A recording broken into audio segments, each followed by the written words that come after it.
Hello, everybody. Welcome to the midweek mix-up weekend edition with myself and the General C. As you can see, Hello. it is a little bit different this week because it is very light outside, so there is no fancy lighting in the background. So, And I'm wearing a poncho. yeah, and General C is wearing a poncho. He's not got his cowboy hat on today. Well, there it is. There we go. It's a bit better. He's going to try and... There we go. That There we should, go. yep, secure it It's to better. the Hey, head. what's this? Yep, It's a bit hat of on a hat. there's a bit of cotton hanging off, and I can't figure out where it is. There it is. No, I'm gonna leave it. Yep. No, this is me now. Surprise guest is just me in a hat. No, it's General in a hat. It's not a surprise guest this week. It is General C. Yep. Me dressed like an idiot. With that, the whole podcast. Okay, that'll be done. Yeah. Good. This is my new attire for when I stream Hunt Showdown. Good afternoon, everybody. Welcome to the weekend edition. Of course, a shout out to Andrew Cullinane. Of course, Apachai, Barely Making Rent, Wallow Weasel, and whoever else is watching. Don't be scared to chat to us. Drop in some comments. Of course, this is a chilled out episode, as always, on the weekend. It won't be the same as last weekend where we had Special Nick on from Xbox Era and went for like 4 hours straight. Be a nice, easy one. About an hour and a half or so, whilst we break down the week's news, our thoughts on the latest Halo episode, and of course, talking indie games today to follow up from the awesome indie showcase that we had yesterday. It was a brilliant show. Brilliant show. We want to discuss, of course, your favourite picks, our favourite picks, and anyone else in chat who managed to watch the show as well. Your favourite picks from the show yesterday, if there's any that really stood out to you and got you hyped. Got my And he's got my a list here. Jen has a big list going on there. But Jen, before we do all that, how are you, brother? What you been up to? What you been doing gaming wise this week? Not just yesterday, but this week. Yeah, not been too bad. Streamed a bit of Hunt Showdown yesterday, dressed like this. Yeah.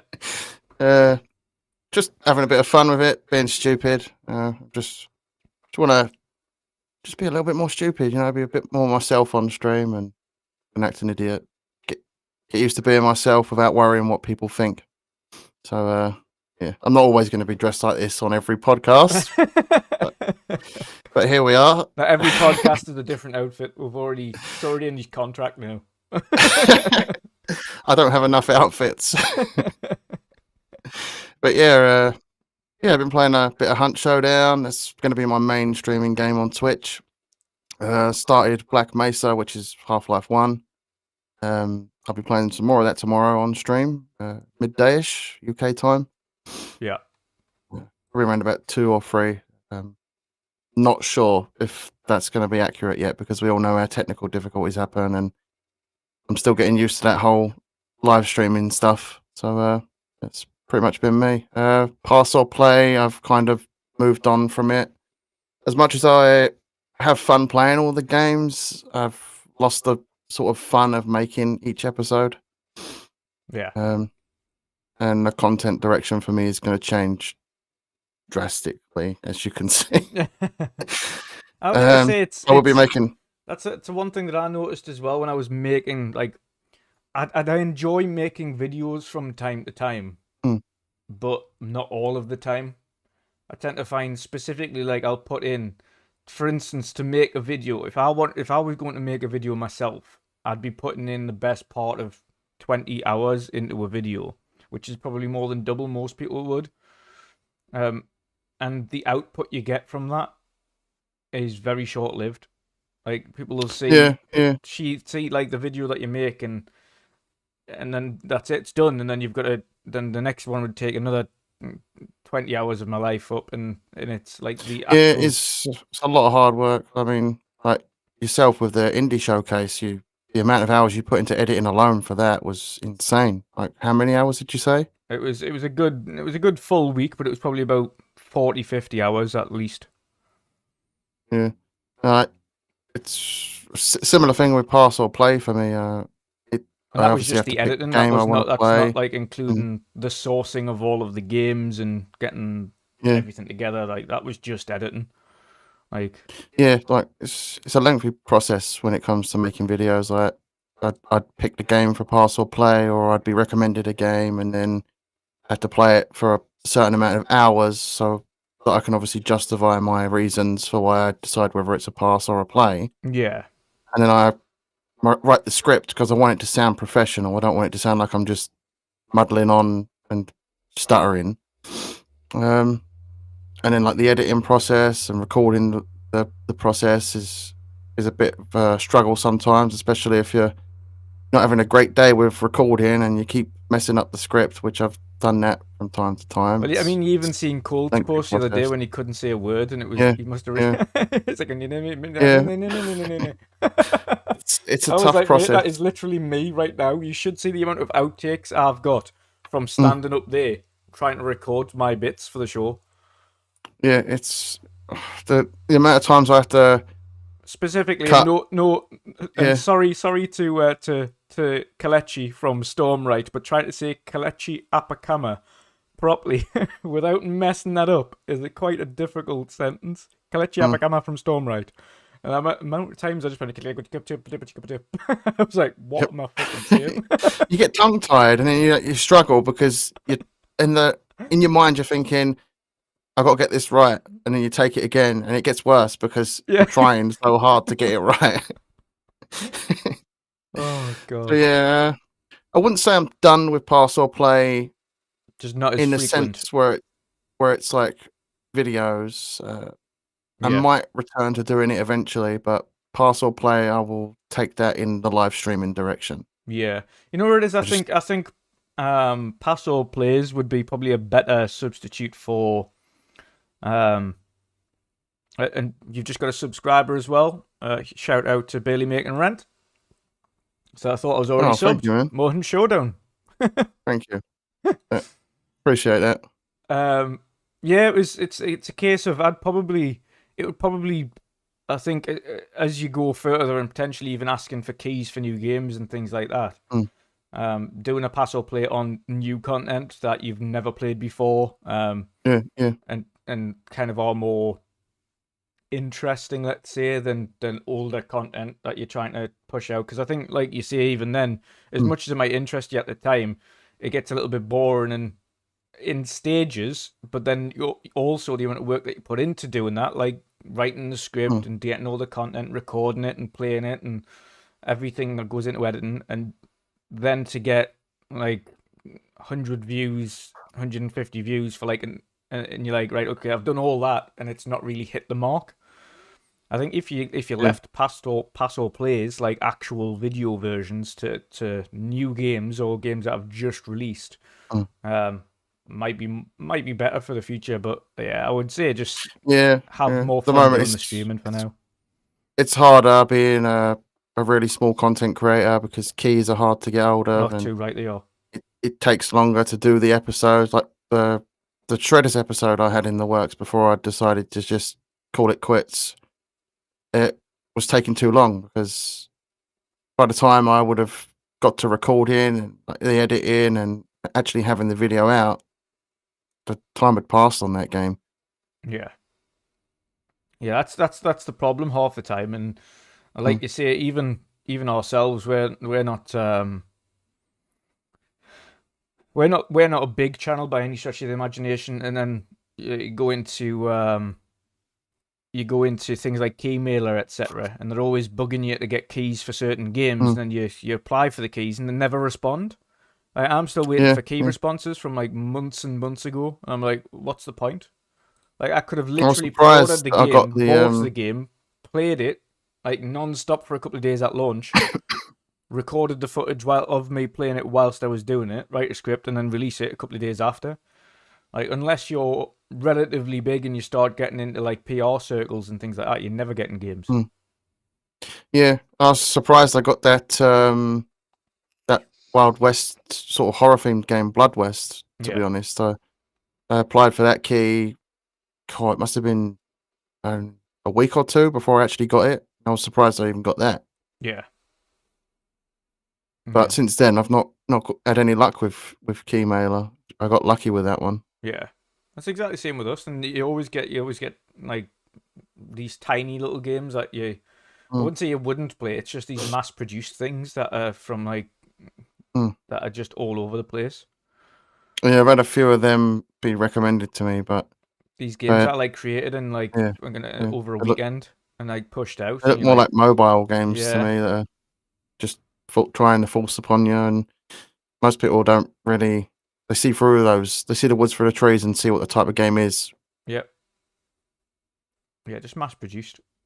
But what you've been playing? What you had a chance to play? I know you've been playing Hunt Showdown. I know you've been playing a bit of Fortnite. Yeah, a bit of Fortnite. Black Mesa, Half-Life 1. I've been playing that on stream. Back to that tomorrow. Mostly Hunt Showdown this week. Been taking my time. I just love that game. Yes. I've been playing. Obviously, I've been playing Fortnite. I did the new adventure on Sea of Thieves with Xbox Mick and crew the other day for the Shrouded Ghost adventure, which was absolutely awesome. Really big battle in the middle of the sea, which was really good to see. So it's like hundreds of like skelly ships appear from nowhere, like ghost ships. Whilst you're also trying to battle the Megalodon, and then of course for the final battle the Shrouded Ghost Megalodon, which is harassing you whilst you're also trying to fight off ghost ships, which are like sailing around everybody. And we had like 3 ships on the go. So we had ours, we had our second alliance ship, and then we come across another crew who joined the alliance, and they were also doing the same thing. So they joined in, so we were helping each other and trying to take everything down. It was absolutely awesome. Those are the types of things I love from the new Sea of Thieves, and these what they class as tall tales, which is stories to kind of go through and complete, instead of just, I wouldn't say aimlessly wandering around, but having just the open world and going to make your own fun. Tall tales are a kind of set scripted stories for you to go and do and progress with and complete. And these tall tales, there's there's essentially one every quarter. Oh no, I think it's even quicker than that. It's one every 3 weeks. So the tall tale is up for 3 weeks. Once it's done, it's done. You can't go back and play it. It's finished. And then the next one starts, and it's a whole new story altogether. And then the next one starts, a whole new story altogether. And they keep doing that, and they bring in new characters to expand on the story and the lore. It's really interesting. I'm really glad to be playing Sea of Thieves again.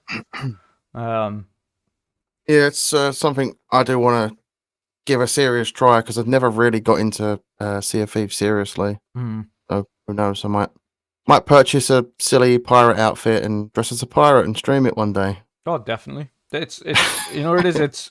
It is absolutely, specifically when you've got a good crew. When you've got a good crew, it's absolutely awesome, and it's the best played that way.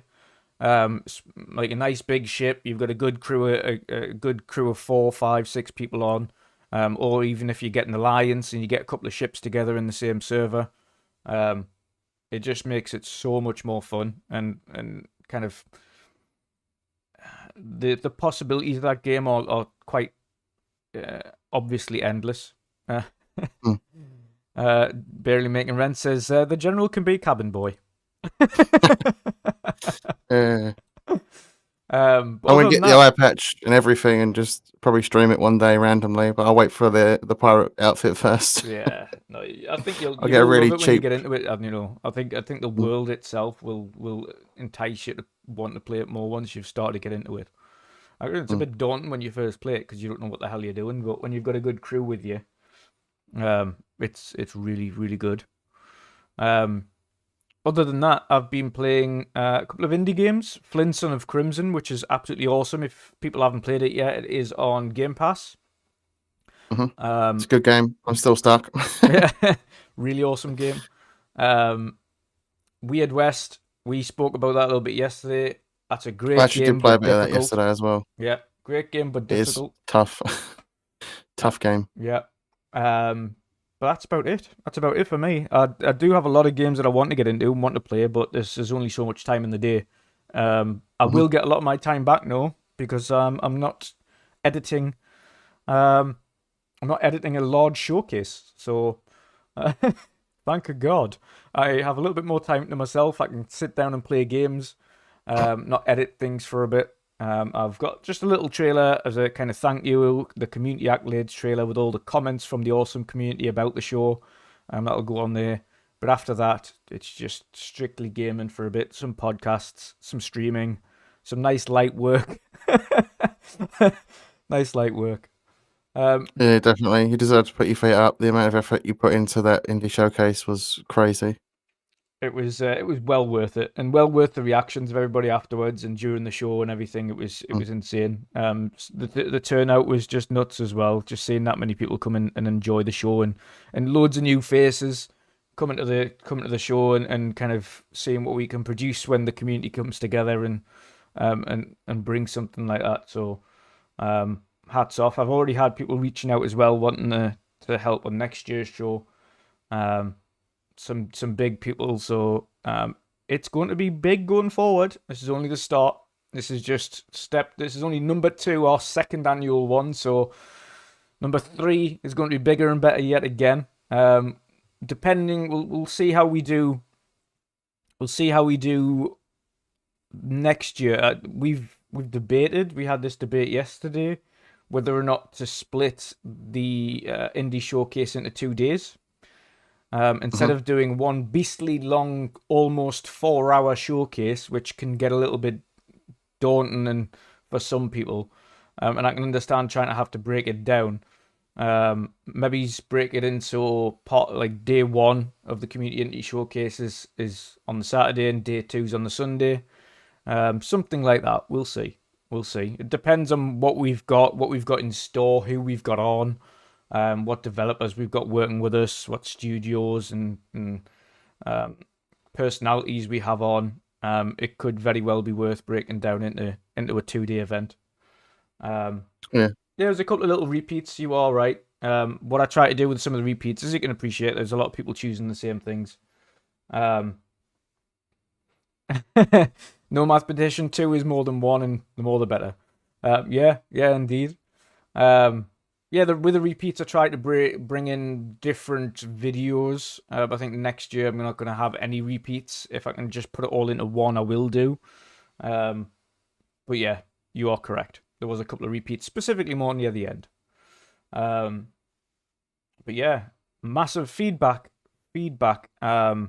from the community is absolutely essential to what we do and how we produce things going forward as well. The Community Indie Showcase is very much a passion project from everybody involved, and obviously it's by ourselves, the community, and it's strictly for the community as well, and that includes the indie development community. So we've had lots of people reaching out wanting to showcase their games. Some of them want to show some of the older stuff, some of the new stuff, but we're going to try and work to see if we can get some kind of brand new announcements and things for next year. So yeah, there's a lot of good stuff has come from the show, but I definitely want community feedback. So in the next couple of days, I'm going to let it settle down for a couple of days, let people kind of finish watching it, etc., and then probably put up a poll or something on Twitter, just asking for feedback, and we'll take everything into account just to make next year's show even better. Yeah, and what I liked about the indie showcase is it really shows Twitch how it's done. Yeah, not too much talking, mostly games. Games. That's what it's about. Yeah. Games. And the words that were spoken were just very much introducing each of the acts and, well, each of the personalities, their picks and kind of things like that. I'll probably get a couple of, like I say, the year before I had a couple of developers on, Thomas Salah and Joe from Song of Iron. This year there wasn't any specific developers, but we had Aaron Greenberg saying hello at the beginning, and we also had a couple of world premieres. One specifically was at the end, from Kalechi with Stormright, showing off brand new gameplay that no one had seen before. So that's the type of stuff we want to do. Get a few more developers on board. We do want to do these in-depth developer interviews. What we'll probably do is record some interviews to show afterwards, kind of in relation to the week. or the kind of event weekend, is release those interviews separately across the weekend. But we'll also get them to introduce the games that they're going to be showcasing as well. So, yeah, so a lot of things ongoing, a lot of things in the works on how we can kind of make it better. But I certainly want the community feedback to how what they'd like to see and how they think we can improve going forward as well. Because of course, like I say, at the end of the day, this is specifically for the community, so it's to make sure that everybody that watches it absolutely enjoys it from start to finish. That includes the way that we handle our giveaways. Maybe we can handle them a little bit better. We normally just put the codes on screen. If people caught them, brilliant. If they didn't, sorry. We try our Maybe best. think about doing a mix of both, like a sort of raffle type situation or something like that, and then have a mix of some popping up in like throughout the showcase or something like that. Definitely. I mean, the hardest thing about indie games, unlike because you can go onto most sites and you can get digital codes for any AAA game. Indies aren't like that. To get an indie code, to try and goes towards the devs there. To get indie codes, I've either got to get a friend to gift me on Xbox so that the code is there and I can then grab the code and share it out, or I've got to go to the developer, hope the developer sees the post in time and gets a code across for us, or purchase a code directly from them. That's the only way to do it. Otherwise, it's impossible on 9 times out of 10 to find an indie code to give away. So, especially for PlayStation as well, because they don't have their codes anymore. It's all their own store. Yeah. Definitely, yeah, and yeah, PlayStation's an anomaly. I would love to give out loads of PlayStation codes, but unfortunately, they don't do digital codes, because they're arseholes. So fix it, PlayStation, for the rest of this generation. Bring back digital codes, you pricks. Yep. Enjoy. I think it's Pokemon you're going to play, is it not? I think it is. If I remember correctly, yeah, I think Pokemon, yeah. Yeah, go and enjoy Pokemon. Have a good stream, brother. And depending on what time we finish and what time you're still on, I'll try and jump in if I can. Anybody who isn't already following, give Bailey Making Rent a follow on his link below if you can. Awesome group of guys, really chilled out. There's a few of them actually stream on different days, different content. There's a good group of guys and girls over there and do some awesome stuff. So drop them a follow or a sub if you can. Jump into their chats. They're really cool guys. So appreciate the support from you guys as well. Enjoy Ollie Ollie World as well. You won that yesterday. Enjoy it. Awesome. But yes, into today's show, we are talking, first of all, we will do... I'll tell you what, we'll wrap up Halo first. Halo Episode 5. Right. Yep.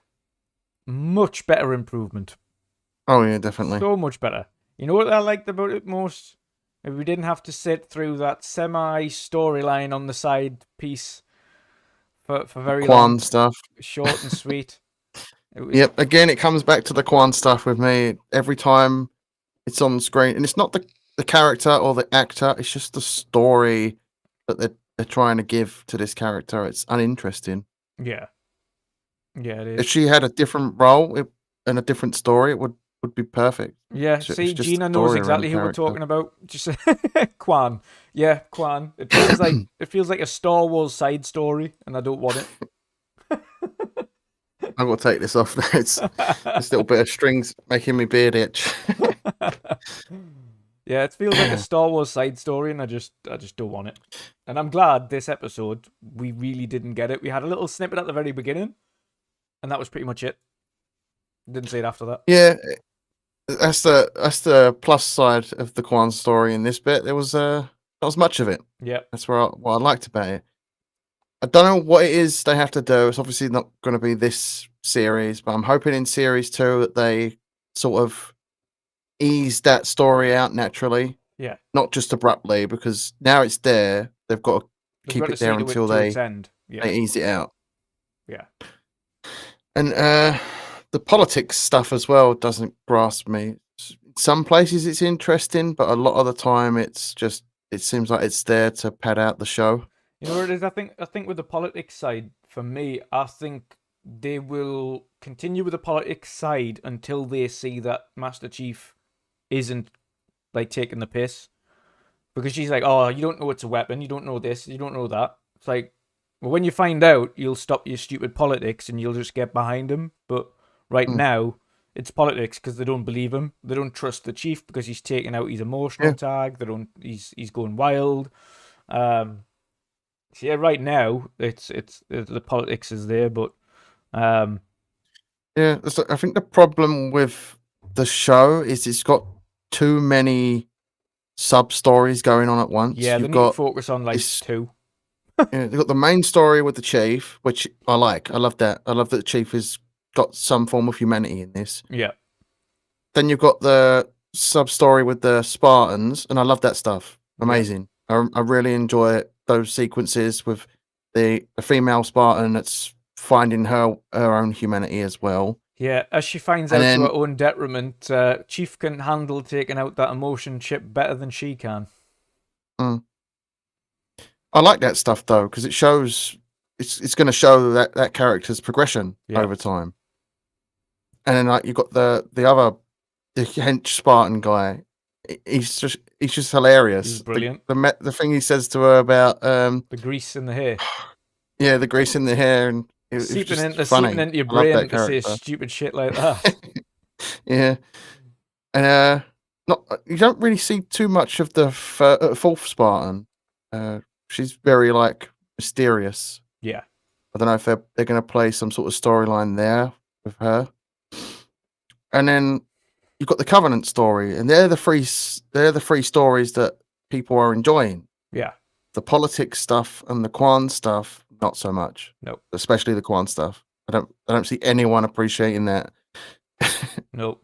Like I say, it felt like a lackluster. Like it kind of gives me Rogue One vibes, but at the same time, it's like not as interesting because we know that Quan isn't going to go and like save the galaxy like what Rogue One did. Where at the end it was pretty much, and for anybody who hasn't seen Star Wars Rogue One, watch it because it's probably one of the best, if not the best Star Wars film. It's absolutely brilliant. Loved it. Obviously, if you haven't seen the ending, it's a bit, you're like, holy shit, really? But awesome film. But this feels like completely out of place. Like this isn't a Star Wars episode. Like this isn't a film for Star Wars, so I don't understand. It feels like they're trying to insert a coming of age story into it. Yeah. And it makes it awkward. Yeah. Like I foresee Quan taking over the clan or whatever it is, and blah blah blah. But then she continues to fight against the wrong people, and she doesn't quite understand that she's fighting against the wrong people. It's like your entire family was murdered by the Covenant, but Aliens, you're still going after and the you're worried UNSC. about the UNSC. Yeah. Okay, makes sense. Like, clear the fog out your brain. You're obviously not fighting against UNSC now. You're against the Covenant. But plus sides of the episode, anyway. Plus sides. The battle sequences were absolutely brilliant. Oh, it was amazing. So much action. And I do believe we saw young Atriox. Yep. From what I've seen, I think it was a leaked script or something, and the translations between the Covenant's language sounds as if that he is Atriox, because like the character is in the so-called leaked script. If it's correct, it says his name's Atriox. Yeah. And it looks like Atriox as well. He's got the same sort of beard he had in the younger sort of comic look he had when they were sort of showing off the Banished in the comics and their origins. So it looks like they're doing they're going to eventually do the Banished. Yeah, it does. And you know what it is? I'm really looking forward to it, and the way that they introduce Halo properly. Because like I say, we mentioned this a couple of episodes back. I said they're gonna be dropping hints about Halo and talk about it or show it off briefly before fully unveiling it, and they have in episode 4 or 5. They've talked about Halo. They've hinted at it. they've shown it a little bit on like a hologram, but we haven't seen it yet. So I think they're gonna probably finish, as you suspected, finish the series on showing Halo. Yeah, I kind of expect. I mean, with spoilers for those that haven't seen it, with the human that the Covenant dropped Yes. on the planet, it looks as if they might be doing some sort of Fall of Reach storyline in the next few episodes. Yeah. And then I reckon that we may or may not get a spin-off stretching out the Fall of Reach in its own thing. But by the end of this season, I reckon it'll be like the Chief leaving the planet, them seeing the Halo ring for the first time. Yeah. And then that'll be the cliffhanger, and it'll end like that. Yep.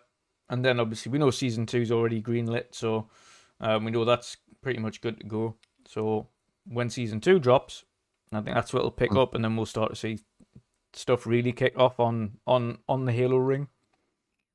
I hope that they are taking note of the stuff that people don't like, especially the Quan stuff. Fizzle that out naturally. That's what I say. Same with the politics stuff. Fizzle that out naturally, and let the stories that people are enjoying, like the Master Chief's own humanity, the group of Spartans. Yeah. And they can extend that with other groups of Spartans or other Spartans that end up joining the Chief or whatever they decide to do there. And the Covenant. Yeah. Elaborate those, because they're the things that people are enjoying. And they're bound to get a bigger budget with season 2. It's already been confirmed for season 2 before the show even started. So they definitely have faith in this show. They just listen to what people don't like about the show. Yeah. Like the Quan stuff. Yeah. Just slightly get rid of it slowly. Slightly improve the CGI a little bit on certain things.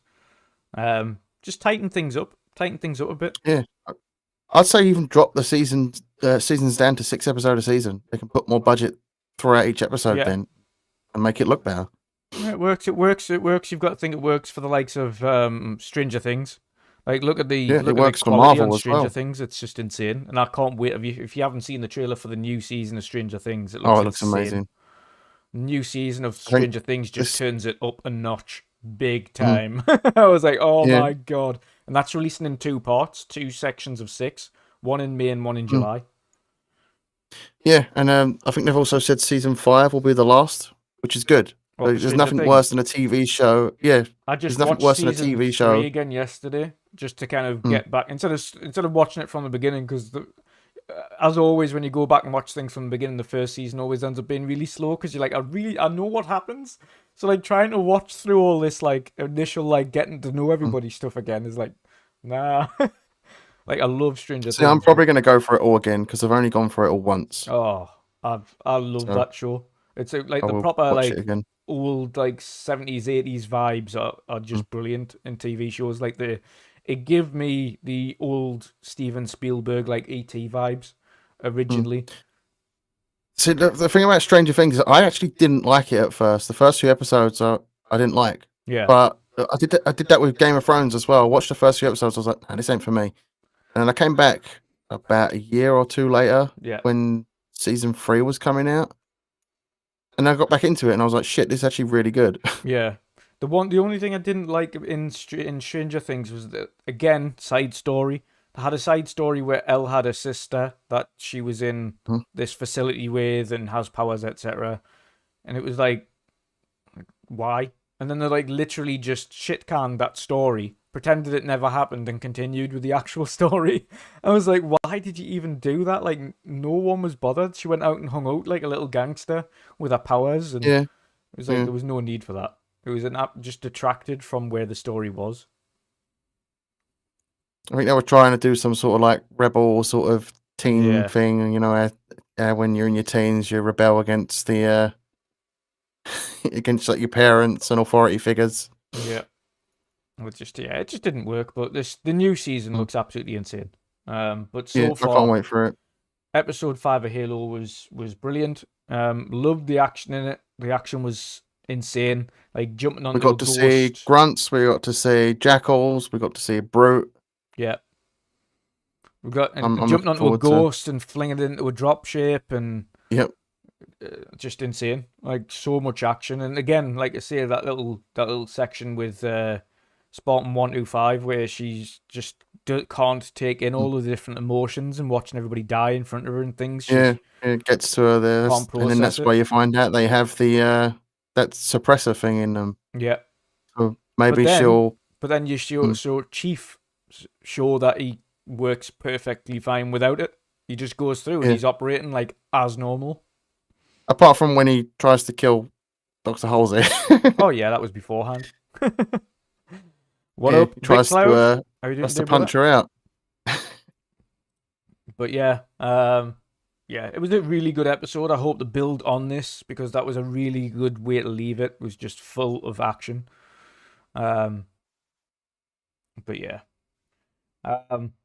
nice easy breakdown of that episode. We didn't want to keep it too long. We know people. What I liked as well Yeah. before we carry on is when the grunt hijacks the warthog and he doesn't Yes, know how to or drive attempts it. to.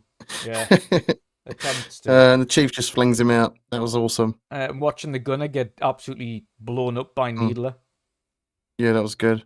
I have faith in it. Yeah, I have faith. At the moment, I think it's a great average show that has a lot of potential. it does have a lot of potential. It's a pilot series, is the way I see it. It's the first time they've done it. The budget's obviously going to have to increase on it going forwards. I don't think that's why I recommend they drop the episodes down because then Yeah. they can put more into CGI and making it look better. Yeah, definitely. Elongate the episodes a little bit more to like 40 odd minutes an episode. Maybe stretch it out to a full hour. Hour episodes of 6 per season. That'll do. Make them worthwhile. Plenty of stuff in them. Yeah, absolutely awesome so far. But yes, we shall move on to the indie section. I know we've had the awesome indie showcase yesterday. A lot of indie games come out of that, and obviously a lot of indie games to look forward to. But of course, we want to talk about some of our favorite picks from the indie show, and whilst we have that, we'll have it in the background. I'll just move forward on this section a little bit here. There we go. So yeah, Jen, what did you find out in this indie show that you liked, you loved? I've got a top 5 list. Yes. And I've also got bonus mentions as well because there was just so many games that piqued my interest.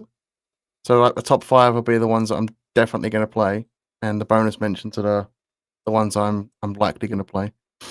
Yes, most definitely. There's so many games. I'm gonna just fast forward past all this chin wagging here. There we go.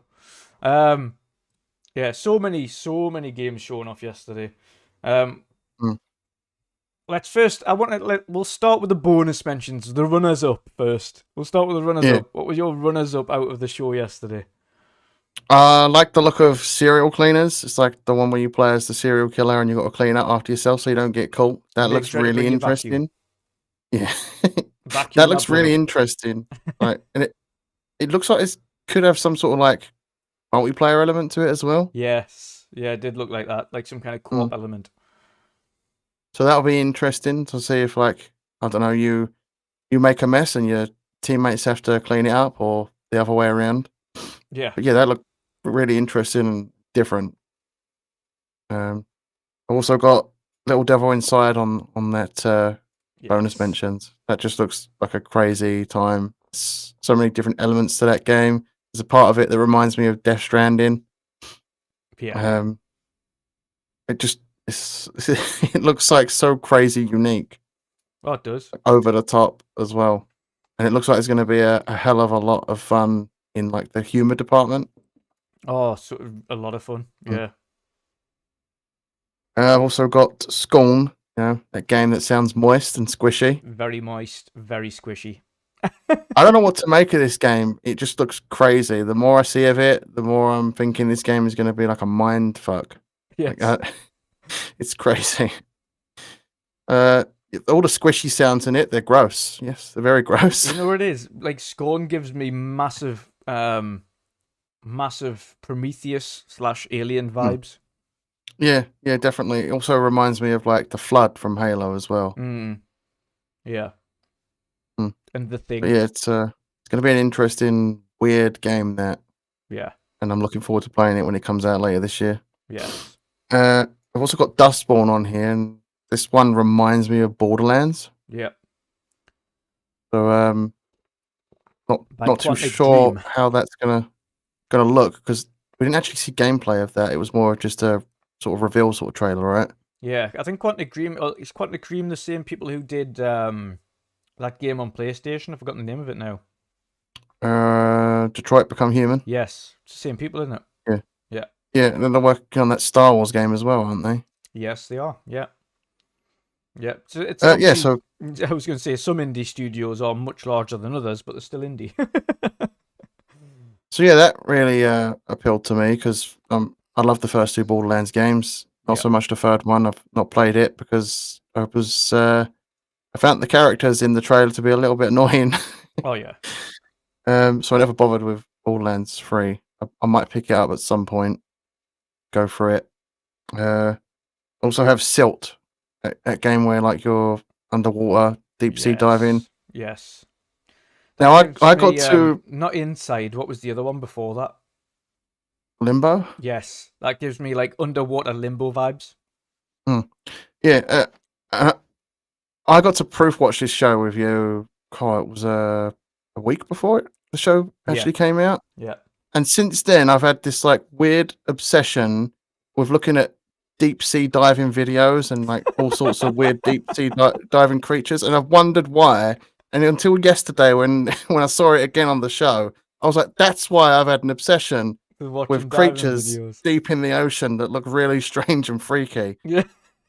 So I'm actually looking forward to this game because of that, because I think that's put some weird obsession of sea creatures in my mind. Every night I'm in bed, I'm on my phone, and I'm just scrolling, looking through deep sea creatures, and there's some really freaky looking things out there. Oh, And it yeah. makes me terrified. If I'm ever in the ocean at some point, I hope I don't come across any of those. Yeah, there's some mad stuff, but thankfully, a lot of that stuff is like 1,000 feet down. Yeah. So you'd never get Yeah, there some of anyway, and they them would come never up get you. though. Very, very rarely they'll come up. Yeah. It'd be just my luck that one of them comes up to eat me. Yeah. My last one on the bonus list is Stormlight. This one reminds me of Skyrim a lot, and I can't wait to play it. Yeah, of course. And to see more of Stormlight, which I'll just have a quick scroll through there to the end. Let's have a look here. There we go. So, of course, for those who missed it, so Stormlight,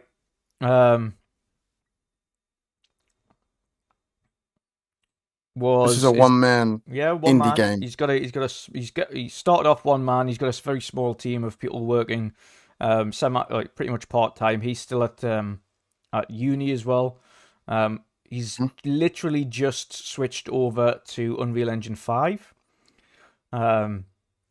He noticed beforehand on Unreal Engine 4, some of his alpha testers were noticing a lot of either freezing when changing into different world sections, or hitching, or load issues and things like that. And so we thought, right, we'll try Unreal Engine 5, see what happens. Now is the best time because we're having a few performance issues with it on Unreal Engine 4. Soon as they switched over to Unreal Engine 5, all of the problems they had were gone. Awesome. Because of world partitioning, which is available now in Unreal Engine 5. So they're able to partition all of the world assets into one section. It means that everything loads without an issue. Massively increases the capabilities of how the game can look in terms of the detail and the detail that's put into the game. But also, again, like I say, massively improves performance. So I think being on UE5 for them going forward as well is going to really make a massive difference to probably what we're going to get in an end product as well compared to what we would have got. Yeah, I'm really impressed by the scope of this game for it being basically a one-man team. Yeah. With a little bit of outsourcing. It looks impressive. Yeah, I mean we had a chance to get Kalechi on the show Mm, quite a few months back actually, after the game was aired on ID at Xbox last year. Um and he spoke about the game as well a little bit more in depth and his vision for it, and he's got grand ideas and grand vision for this game, like really big. Um we're talking different factions, different um not, I wouldn't say politically, but there is like different army sets. So there's one set of people that are in the game, and then there's a whole nother like tribe and nation. It's like several different nations across the board. So um it's like a lot to go through, to be fair. A lot to go through. Um so yeah, that's awesome. But yeah, massive Skyrim vibes from Stormlight. Massive. yeah, yeah, and that was the last one on my bonus mentions. Right. So big picks, the big ones, the Yep, most looking forward to. What we got? Flintlock is at my Yes. number 5 spot. Yes. In that developer diary in the showcase, Yeah. they talk about you killing gods, and that give me a God of War vibe. Yes. So I'm thinking God of War with guns. Yeah, it's also a third person action RPG as Mm, well. So it's in the same camera position and everything as God of War. So yeah, it also same thing. She also walks around with an axe. and Which she's also got a companion as well, but in this case, it's like a cat-looking thing. yeah, it's like a mythical dog. Cat, Yeah, dog. yeah, it looks really interesting. I want to see more of this game. It kind of reminds me, I don't know if you're whether or not you're a Final Fantasy fan, but in Final Fantasy there's something called Carbuncle. Not really into Final Fantasies. There's a creature in Final Fantasy called Carbuncle. He's a summon as well. And Carbuncle is like this. It looks identical to the pet that she has, which is like this creature that has magical powers, and can do a lot of damage, etc. And that's very much what this in Flintlock, what that Hmm. companion looks like. Yeah, yeah, the graphics for this is insane as well, and this is a small team. Yeah. So that's something that is definitely on my radar of a must get as soon as it comes out. Mhm. I think it's coming to Game Pass, did you say? It is. Yes. Game Pass Day 1. So if anyone's interested in that, look out for that on Game Pass. Yeah. That's this Number year as well. 4, number 4 on my list, I've got Stray. The more I see of Stray, the more impressed I get. And I had no intentions of even picking this up. When I first saw this, I just thought, oh, it's a game about cats. But there's so much more to it. Yeah. And seeing a lot of that footage yesterday in the Indie Showcase, which I haven't seen before, really impressed me. Yeah. Yeah, I was exactly the same. I had absolutely no interest. Once I'd seen Stray, I was like, "Oh, that looks cool," but I've got no Mm. intentions of buying it or playing it. And then Yeah, after I seeing, didn't even expect there to be like a combat system and all that to it. I just thought it was going to be an exploration game as a cat. yeah, But there's so much more to it. yeah, it's exactly what I thought. I was like, "Oh, there's not much to it," and then having watched that several times now through Mm. through making the show, yeah, there's so much to it, so much I wouldn't have even thought about. Mm. Um, I'm really looking forward to it now. Yeah, I'm going to be picking that up. I think it's coming to PC, so I'll be grabbing that on PC. Yeah, And number 3, I've got The Day Before. That's that zombie game that's sort of a mix between Division, DayZ, yes, yeah, and that's been on my radar for quite some time, and it's something I will be picking up when it comes out in June for PC. It yeah, is supposed to come to console after PC at some point. I know that their priorities are getting it to come out on PC first, yeah, and then they'll work on the console versions, which I'm assuming they're probably working on at the same time. But PC is their biggest priority at the moment. And this looks yes, really interesting. This gives me Division vibes mixed with DayZ, but in the sort of style of like a Walking Dead, because I've heard that you can like create like compounds and all that, and survivor camps and stuff. yeah. So there's going to be a lot to this game, I and I mean, can imagine. I was going to say if you're interested in seeing kind of shall we say a lower budget version, play State of Decay 2. I've played some of State of Decay 2. Yeah. I never really got into it properly. Never had no one to co-op it with because just no one on my friends list at the time that was interested in it. I need to play through it again, to be fair. I really Mm. do. I enjoyed it at launch, but there was a lot of multiplayer issues, and I think they're pretty much all lined out now, but there was a lot of lag issues and things where zombies would be invisible and you'd just get killed and you couldn't do anything Mm. about it because you couldn't see them. Yeah, I don't remember if I played it at launch. I think it might have been a year after, but I didn't play much of it. Yeah. Yeah, after Juggernaut Edition released, it really started to pick up. Mm. And they've had so much content attached to that game now. Like, so much content. It's unbelievable how much they're supporting that game, to be fair, post-launch. But Yeah. yeah, Days Gone, not Day Gone, The day before. the day before, does look very interesting. Again, an indie team, for crying out Mm. loud. Yeah, they've got some crazy detail in this game. I've seen other footage and some of the stuff they've got is really impressive, and it's going to have ray tracing as well. If you're a ray tracing fanatic, Yeah, I'm not too bothered about ray tracing myself, but I know there's a sizable community out there that love ray tracing.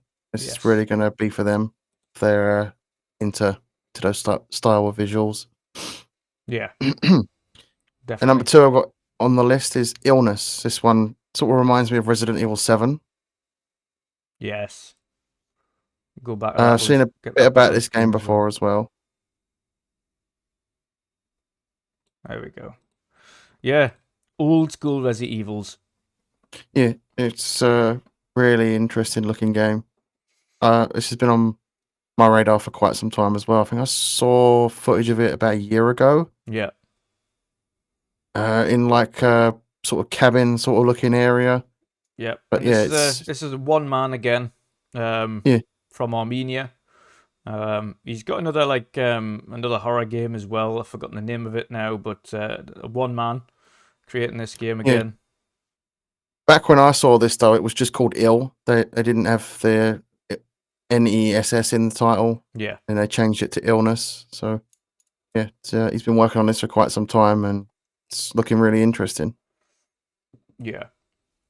Definitely. It's obviously going to improve as time goes on and things like that, but it's certainly piqued my interest anyway. It's like I say, it's based off that Stephen King novel as well, which is awesome, called Dreamcatcher.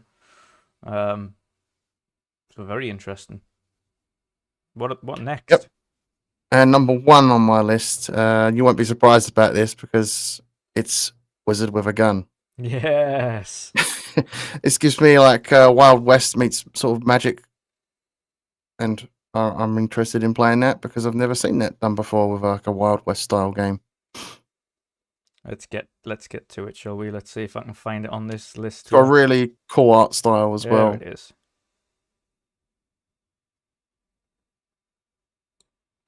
Just let him finish screaming. There we go. Yeah, Wizard with a Gun. The soundtrack as well sounds awesome. I love the art style for it. It's so cool. Like, I love all that cartoon style stuff. But even that game, I forgot what it's called now. Goodbye Volcano High. I like the art style for that. Yeah. It's the art style that gets me more than anything. Yeah. I can't wait to actually try this out and see what the game's all about, because it looks really strange for them to mix like a Wild West sort of vibe with magic. Yeah. And I like how the ammunition as well, like they change the ammunition by putting potions and thing inside the rounds, and that's how you kind of change them, and it's definitely an intriguing way of doing it. Yeah, it seems very different from anything I've played before, in the sense of story wise and like world building wise. Never seen anything Wild West mixed with magic before like this. Yeah. No, it is. I can't wait for it either, to be fair, and it is Switch exclusive from Devolver Digital. It might come out onto full consoles, hopefully. Hopefully, because I haven't got a Switch. You might have to end up getting one. I might.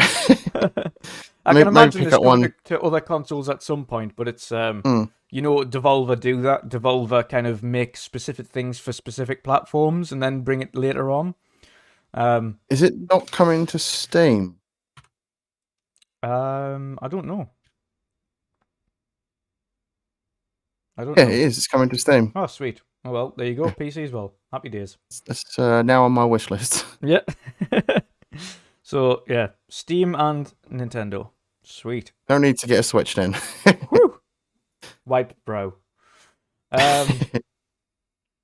Yes. So, some of my picks. You've already said one of them, Flintlock, Siege of Dawn. That game looks absolutely insane. I had never heard of it before. This was you've brought read up. I until I saw the showcase. Yep, until it was brought up, and then I spent a lot of time looking into it. Of course, found developer diaries and loads of different trailers and things for it. So it's very interesting. It looks absolutely awesome. Again, another one with an awesome soundtrack. I can't wait to see more of that game and play that game, and obviously awesome to hear that it's not only is it coming out this year, but it's also dropping into Game Pass for those who have Game Pass. But it's available on all platforms. It's on Switch, believe it or not, PlayStation, PC, and Xbox. And like I say, going into Game Pass on day one. The next one for me is Stormlight, of course. Seeing through that game and seeing its development, knowing the ambition he's got behind that game and how hard his team's working on it. I'm really intrigued to see where they go with that and how they kind of further kind of enhance it. But also it's kind of getting that, like I mentioned, the Skyrim vibes back, but with a far different story behind it. Probably not as goofy. Not as bug filled.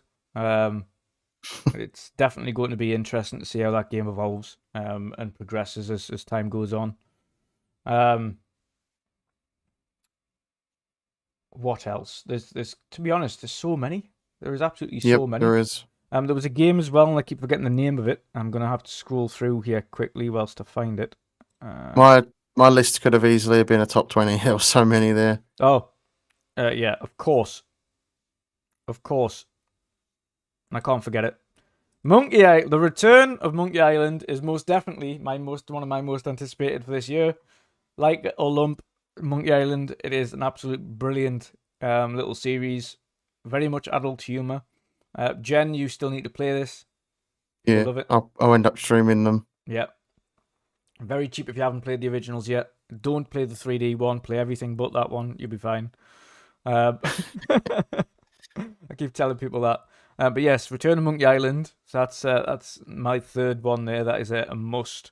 But there was another one as well that I put up. And I'm going to scroll to it if I can find it quickly.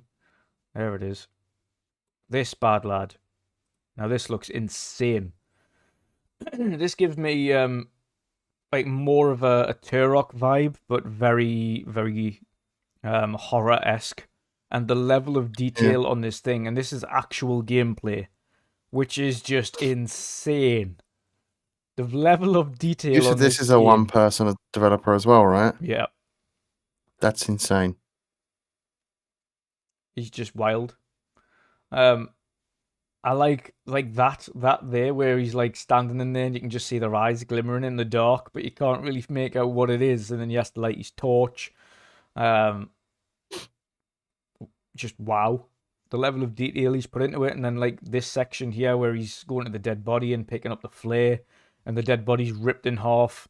Like that's like Jurassic Park levels of like horror. If you think of kind of in Jurassic Park, it's all meant to be about getting away. There we go, the Lost Wild. It's all meant to be about getting away and surviving. I feel like this is heavily inspired by what a Dino Crisis would look like if it was in the Resident Evil 7 and 8 formula. Yes. Yeah. And if it wasn't goofy and it was literally just you on an island and you're in like a dinosaur pen like on Jurassic Park, instead of like some kind of weird mutations gone wrong, etc. skit. Like just keep it more grounded, whereas if dinosaurs were still there and people were raising them, and it all went wrong, and you were trying to escape from that particular island that had all these dinosaurs on, this is how it would happen. Dinosaurs are already scary on their own. You don't need mutations on top of it. Exactly. Exactly. So yeah, that looks absolutely insane. I can't wait to see more of that and jump into it and play it, because that is just phenomenal. I wish, you know what it is. It's so hard to summarize just how many games I'm looking forward to from that list. There is a lot. 107 games, and the list could be huge. Yeah, it is. It's impossible. To really boil it down, I'm gonna see if I can kind of go through some of them there. I did like the look of Morbid Metal. That looks really good. That was the first game shown. Trek to Hmm. Yomi, of course, we're all looking forward to that. Comes out next month. Only got a week or so That's to in Game go. Pass as well. Available for pre-install now on Game Pass for those who want to play it that way. Silt looks absolutely awesome. Planet of Lana looks absolutely beautiful. Can't wait to play that. That Mars Colony game looked interesting as well. Yes. Can't remember what it's called though. Yes. The one that was one of the last ones shown. Occupy Mars. Yeah, that's the one. Occupy Mars. That looks really interesting. Yeah. Yeah. Of course, if you haven't already played Lost in Random, that's out now. I've got that installed to stream at some point. Yeah. Of course, Stray. Really looking forward to that. Really looking forward to Replaced when that comes out. Sons of the Forest looks really interesting as well. That looks like a Kojima's Nightmare style game. Yes. Yes. Like Harry was going with Silent Hill. Yeah. That creature throwing babies at him. That was so weird. Well, they had. I'm sure they had. It was like an extension of a game. It's just a new one, but the first one was called The Forest, and you're involved in a plane crash. You go down in the forest, and then there's all these like mutated people and tribes people start coming after you. You don't know, because it's like as the days progress, things start happening. And this is a follow on from The Forest. This is Sons of the Forest, so this is like progressing on from that, and kind of more explored it in a story sense as opposed to just like a randomly generated game. So it's very interesting to kind of see more of that as that goes on as well. I've seen bits of the original game, but not too much. Yeah. Another game as well. The guys from Talk Story highlighted was Ender Lilies, which looked absolutely phenomenal. That really, I keep forgetting the name of the game as well, but it came out from I think it was Ubisoft years back. It was like one of their smaller teams. There was like an RPG that came out, Child of Light. Ender Lilies looks like another, like a Child of Light, same kind of art style, same kind of concept, the music, the world, it just looks absolutely beautiful. So I'm really looking forward to playing that. God, what else? There was just so much. That's the thing. There was just so many things, and I've had to go through all of these things, so I've seen them all countless times. And why I'm forgetting their names? It's because there's just so many. There's a lot of games to take in. There's so many, so many. I just can't. So like I said, my top picks could have been a lot longer, but I wanted to narrow it down to 5 that I would definitely be picking up. Oh god, yeah. No jokes. I'm looking forward to Party Animals when that hits Game Pass. I'm gonna play that. That looks like a lot Play of the fun. shit out of that with everybody. I reckon that'll be a good like community game as well to like stream with the community. Yes. Yeah. Oh, 100%. 100%. One of the other ones as well that you mentioned before, but is in one of my top picks, has to be The Little Devil Inside. I think that the story, the different worlds, the different scenarios, I think the way that looks like it's crafted looks absolutely brilliant. Really interested in that. I think that adventure looks like it's going to be a lot of fun. The story looks like it's going to be a lot of fun. I like the humor in it as well, specifically in kind of the way that they've done it, where he's like Like you see, he's like chucking a bomb down the thing, and then it just plonks into the toilet, and it pretends it's him on the toilet whilst he's dropping the bomb. And like the super cuts in that for that trailer were just brilliant. And if that's It the just looks humor, wacky, yeah, like a wacky experience. if that's the humor that they're gonna have for the game, then we're in good hands because it looks absolutely tremendous. Um, but yeah, it's such a great time for indies, and you know what it is. We're seeing some of and shout out to the Iron Lords as well, who are there now covering PAX East. Among quite a few other creators, but the Iron Lords coverage of PAX East and the indie games that they're getting and developers that they're speaking to is phenomenal. Obviously, after this show, if you want to kind of catch up with some of the awesome new indie games that we haven't even spoke about or included in our game show, and to be honest, if we really sat down and went through them all, we would have been here all week. It would have been like 400 indie games to showcase. It would have been a full-on week event, but of course it's one day. One event. We had to limit it, otherwise it would have been a full-on 10-hour event. So no, there's so many new indie games. Some developers that were contacting me had a couple of games to showcase, and I was like, I can't show them all. We're limited to an extent. So I'll kind of show 1 year games. I can't show both of them. Like, I'm going to be fair on everybody. Everyone gets a game. But yeah, it's just such a great time for indie developers and indie games in general. And I think with the ease of access and the commercial release of Unreal Engine 5, it is going to make some of these unbelievably realistic AAA quality indie games so much more prevalent than they ever have been before. And I think what they're going to be able to do with their worlds and just how big they're going to be able to make their games, or how much artistic license they're going to be able to explore with a much better engine behind them now, is just phenomenal for indie games. Like some of the ones we showcased yesterday, just you wouldn't even think they were indies. You would think, Jesus Christ, that's a big team, but it's not. Like some of them are like 2-3 people. That's it. Yeah, it's impressive. Like, indie developers, some of the talent is unmatched, Oh, yeah. and some of the teams are so small. And you think, no way, one person made this. No way, 2 people made this.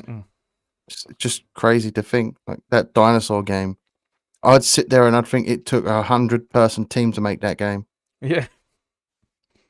It's insane. And then someone comes out and tells me it's one man. I'm like, no way, that's one man. No way.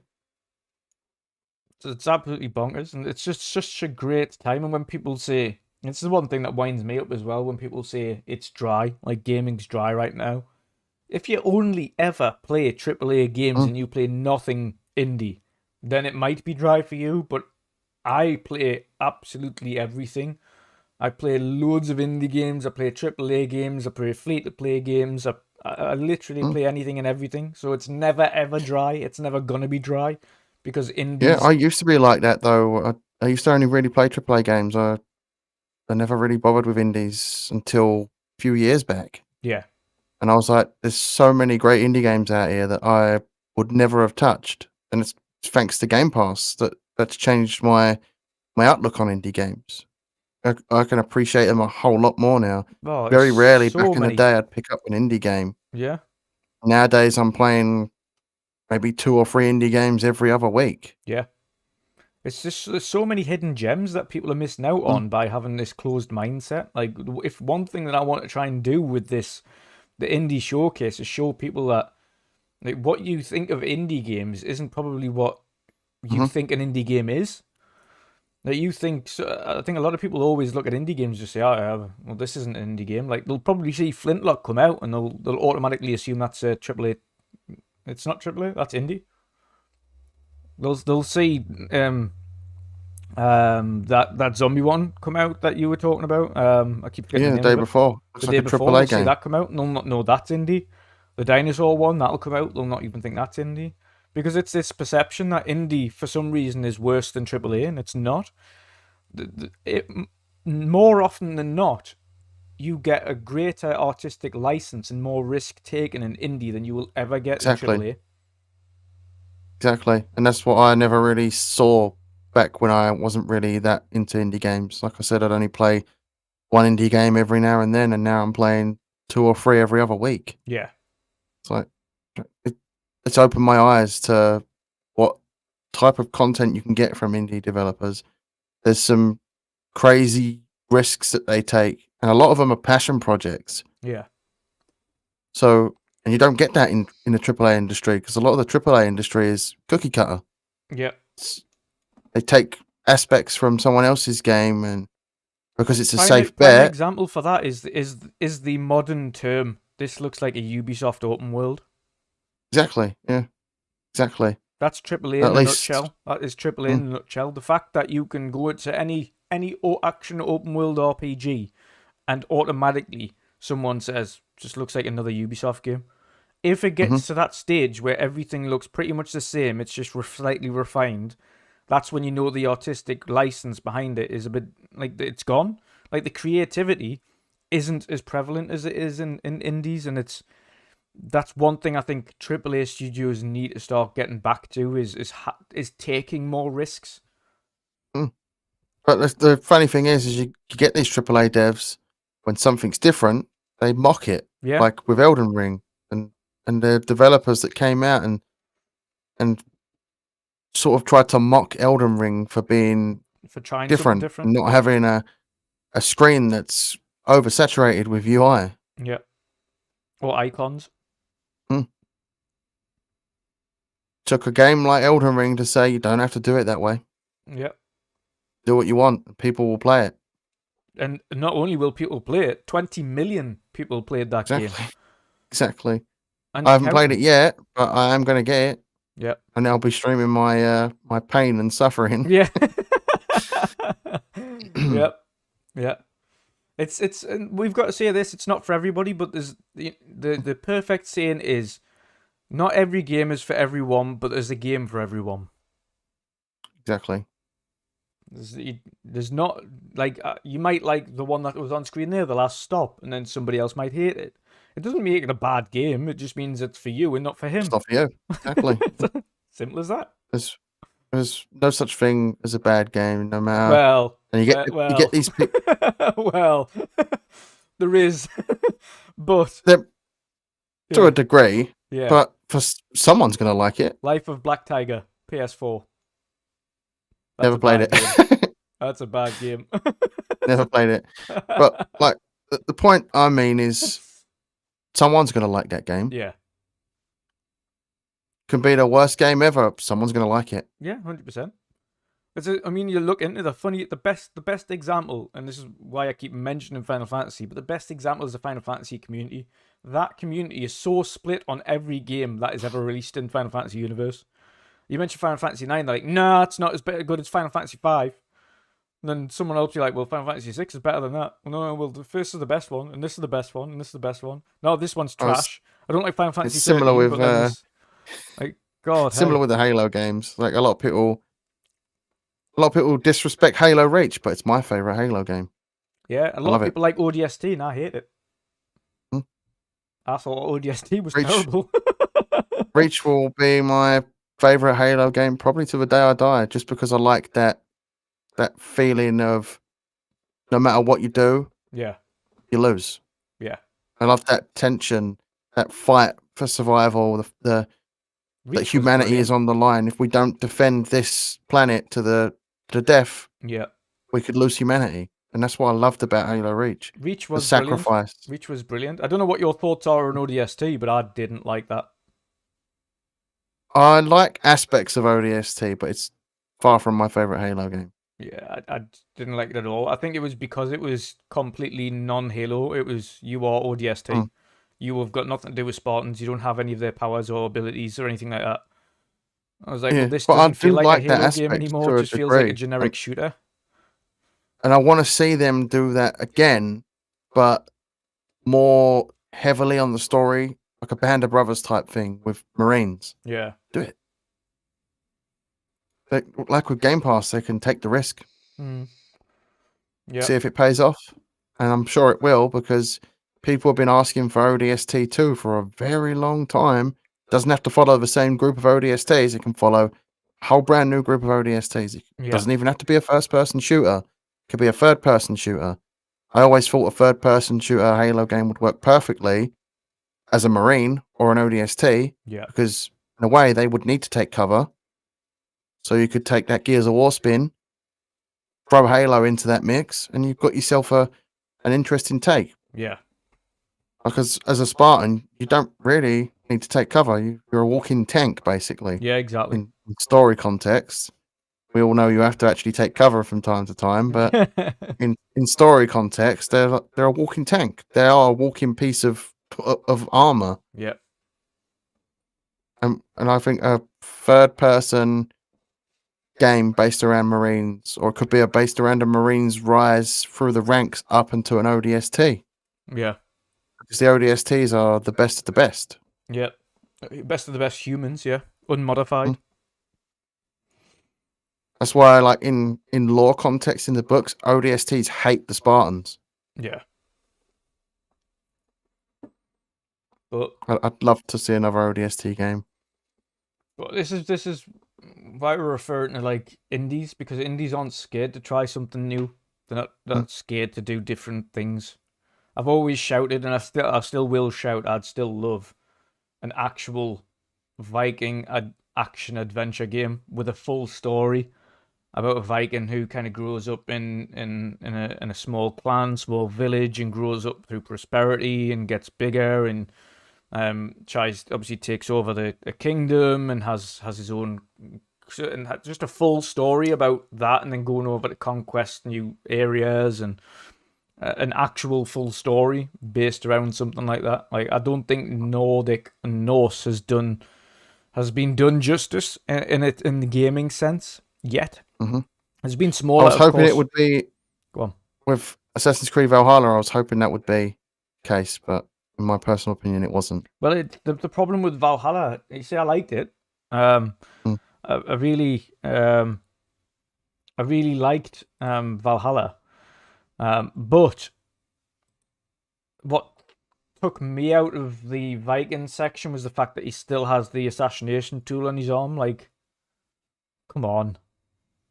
Like, he's a Viking. I know I tried to do something different with it, with putting it on like the other side of his arm and it being more like a punch sort of thing. I never used it because it's a Viking.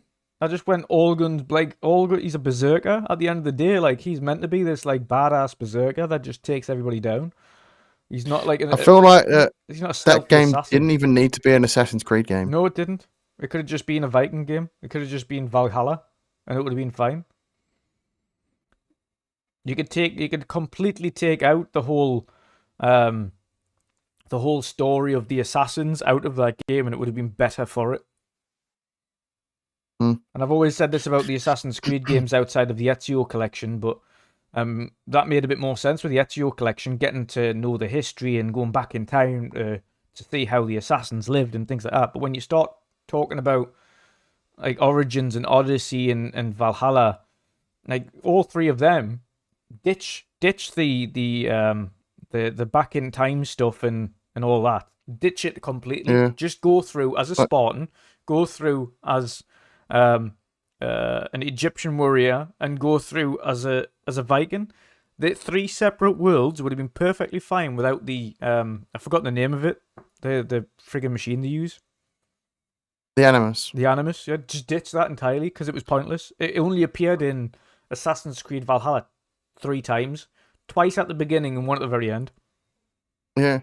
See, I thought that the whole Animus stuff and the future stuff was working towards a game that was going to be entirely set in the future, but they never did that. It felt like a missed opportunity.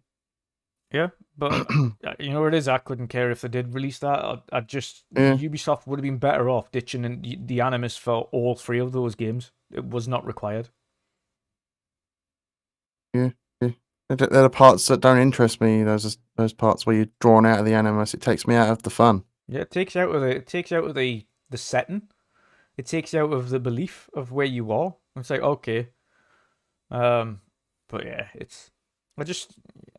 like I say, I just want to see AAA studios take more risks. Like,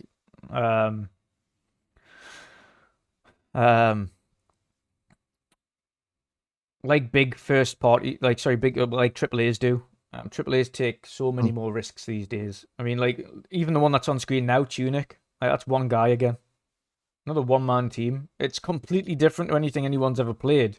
I mean, Jesus Christ, even the way the map layout is done, the way you have to kind of navigate, you can't read any of the stuff that you pick up. It's all in a foreign language that no one knows how to read. That's what frustrated me as well. That great game, tough game. Yeah. But again, painful experience at times. But again, but once you switch that, it's one man. Yeah, once you switch that God mode on, perfect experience. Yeah. Well, I've got to agree, and I'd like to say it's one man. That's the beauty of it for me. It's the fact that it is just one guy.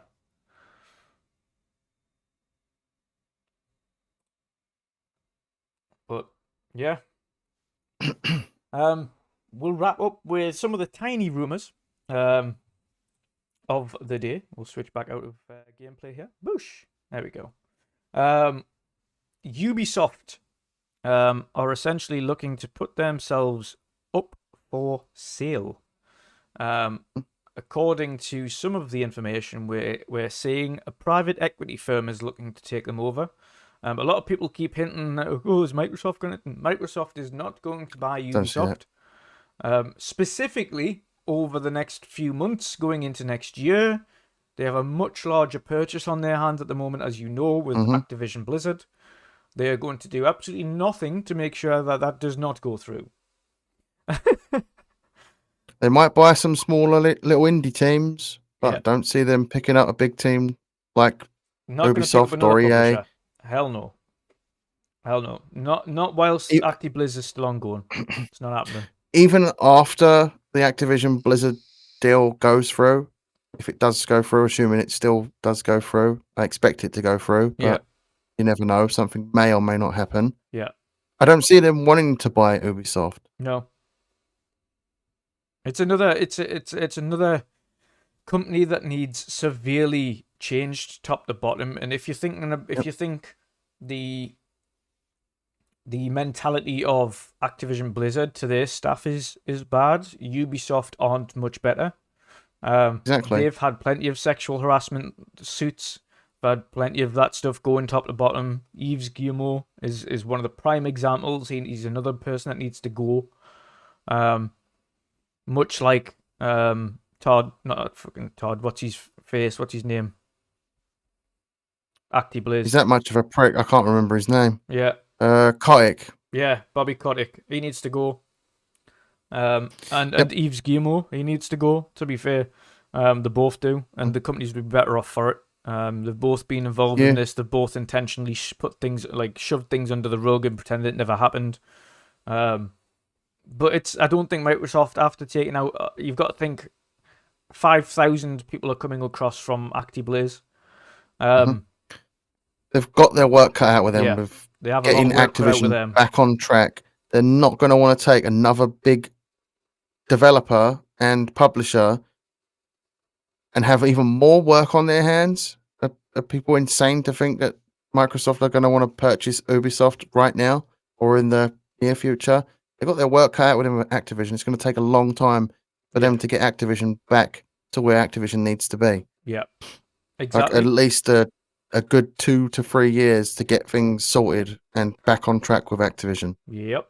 It's going to take a while to get that studio refined and back into its best position. And Ubisoft would be just as much work. They are a massive company.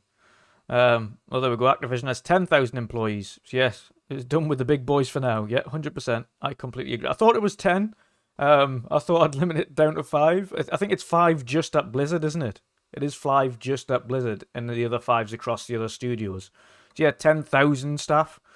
And I don't think, you know what it is? I think Ubisoft aren't much smaller. I think they're equally as ginormous because they've got many studios spread around the world. Of course, they've got Ubisoft Reflections in the UK, which is based in Newcastle. They've got Ubisoft Montreal. They've got Ubisoft over in Paris. They've got Ubisoft over in... They've got them everywhere. They've got hundreds of different little studios, but they all work towards the same thing. And Yeah. they just won't want to take that on again. Yeah, I'll put it in this context for people. Microsoft already have a mouthful. They don't want to bite off more than they can chew. Yep. And there's another thing there as well. If you think the European court would maybe bat an eyelid and get involved in an Activision deal, you think they wouldn't get involved in the largest European developer that there is in Ubisoft?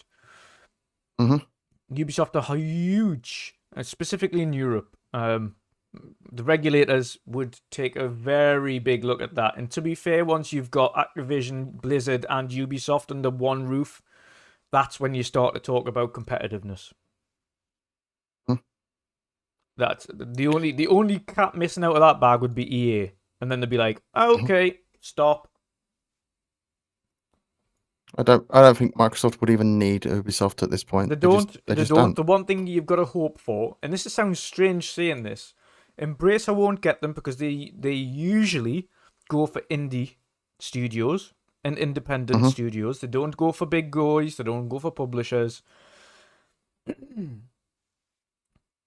I wouldn't want an investment firm. I would prefer Sony. And it sounds strange saying this. I would prefer Sony because it keeps it within the big three. But I don't think Sony have the financial capabilities in order to pull something like Ubisoft off. What is and you think Ubisoft? You think the compensation, because obviously they paid compensation to the staff for Bungie when they paid them. And I think the compensation per head count was like something like $1 million or something ridiculous. That's why they paid more. The compensation was ridiculously over the top. It was like 1.7 billion a compensation or something. But I don't think Sony could afford to buy Ubisoft, which means it's either private investment firms, which everyone would hate. Just as if you think things are bad now from Ubisoft, you don't want a private investment firm owning them. Or Tencent. We're not winning in any situation. Yep. So I wouldn't want Tencent either. Ideally, we want Sony to take them over, but I think it's beyond their financial capabilities. I don't even know how much Ubisoft are worth, to be honest. You've got it's not just how much they're worth on market cap. You've got to have a look at assets. Then compensation for staff retention bonuses, essentially.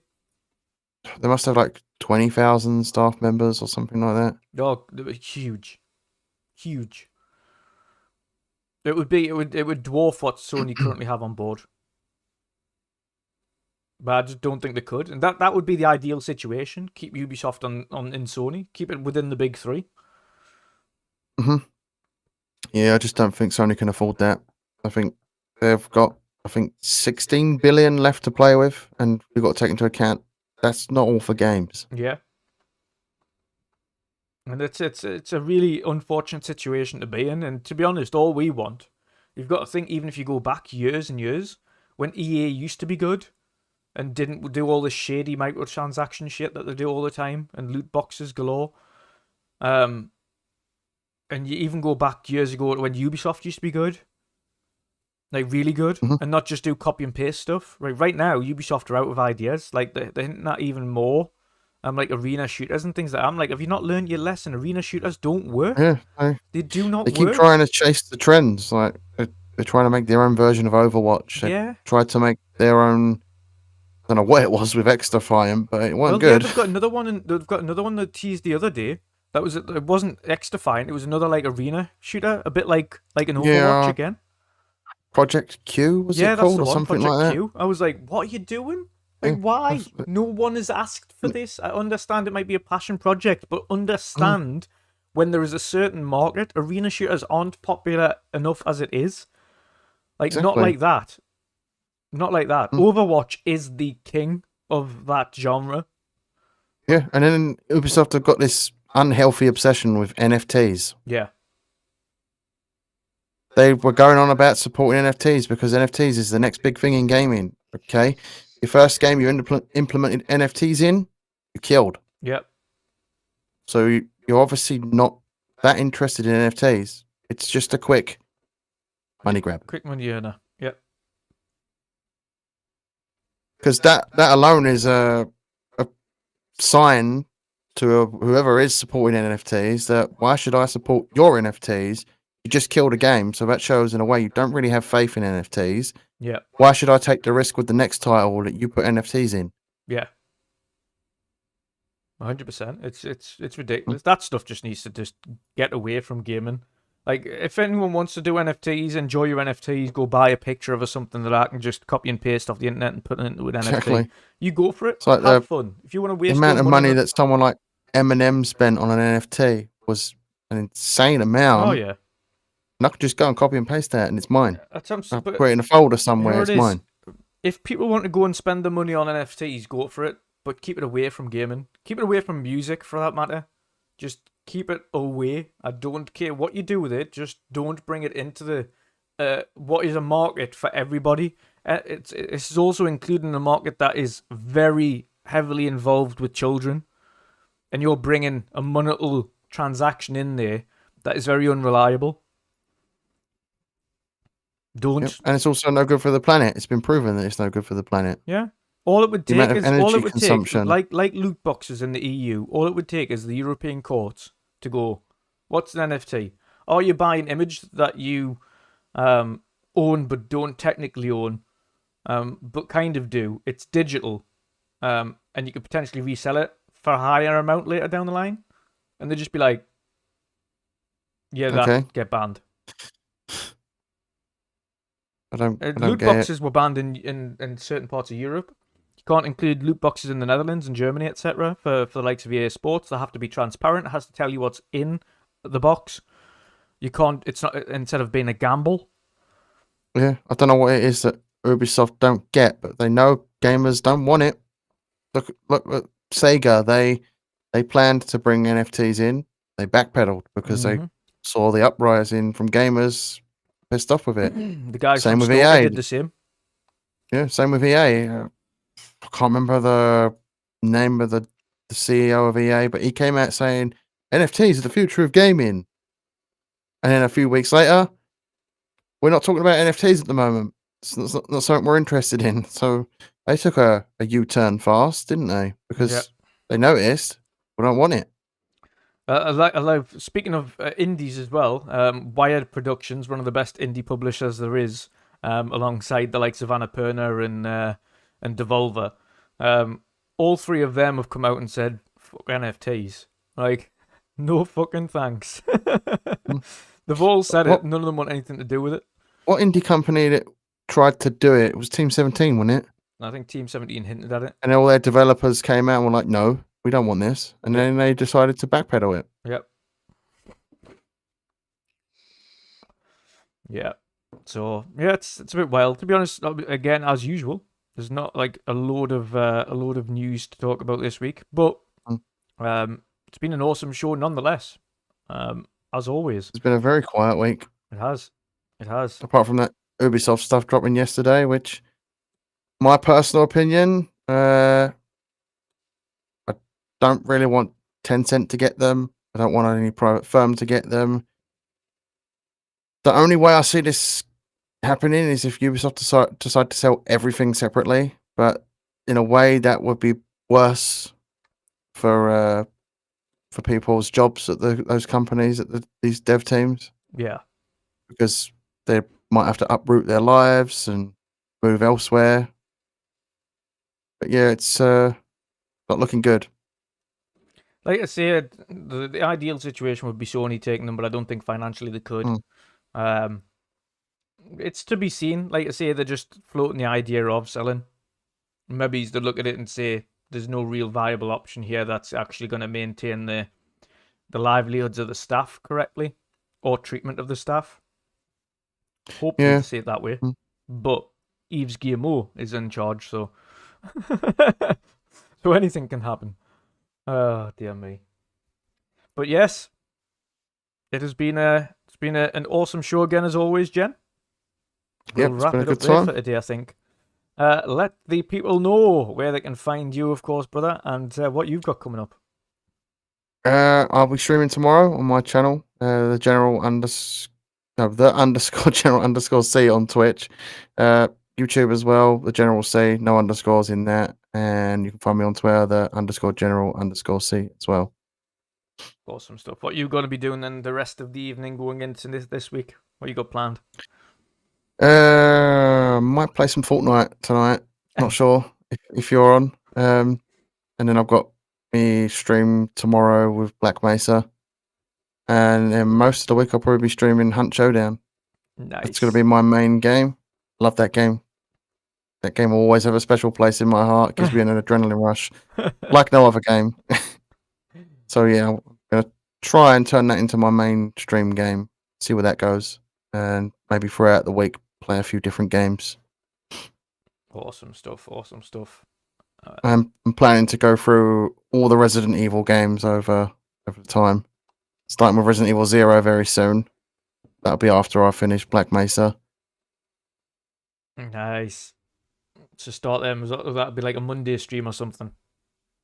Yeah, probably like a Monday, chill Monday stream, maybe even in the middle of the week or something, or towards the end of the week. But the game I'll primarily be streaming, well, can't get my words out properly, will be Hunt Showdown. That'll be mostly every other day. Awesome stuff. Awesome stuff. And of course, everybody can find me on Twitter at WandrinDutch right here, of course. WandrinDutch on YouTube. For the home of the Midweek Mix-Up podcast, which is every Sunday, i.e. today, for the weekend edition. And of course, every Wednesday for the main show, which is our midweek show, with, of course, the likes of BitCloud, Boxenberger, myself, occasionally the General C, occasionally Xbox Nick, Patchier, Hertog Vin, Chambelon, and very occasionally special guests. We shall see. Last week we had Insipid Ghost on, from Xbox Expansion Pass. Of course, the weekend prior, on the weekend show, we had Special Nick on, which was absolutely awesome. That was a great conversation. It went way too long. Way too long. 4 hours. But that was a really great show. So stay tuned. We'll be having special guests coming again over the coming weeks. Of course, as you can appreciate, to get some guests on that you haven't seen before and some new guests or developers or actors, whatever it is, takes a bit of time to get organised. But it will happen. Of course, slowly but surely, we're getting into those months where we start to see news for both Sony, Nintendo, Xbox's shows, Summer Game Fest, etc. So news should be picking up shortly, and we'll start getting a lot more leaks, a lot more drops, a lot more conversations. So there'll be a lot to talk about coming up over the next couple of months. So it's been awesome again today. You can find me, like I say, as always, right here on WandrinDutch. Tomorrow evening, of course, as usual, Primetime Gaming over on Double Barrel Gaming's YouTube channel with Mr. Boomstick XL, as always, as a panel member there. But until next week, chaps, I will see you on Wednesday, and of course, Mr. General C will see you again on Sunday. Bye-bye. Have a good evening, guys. See you later.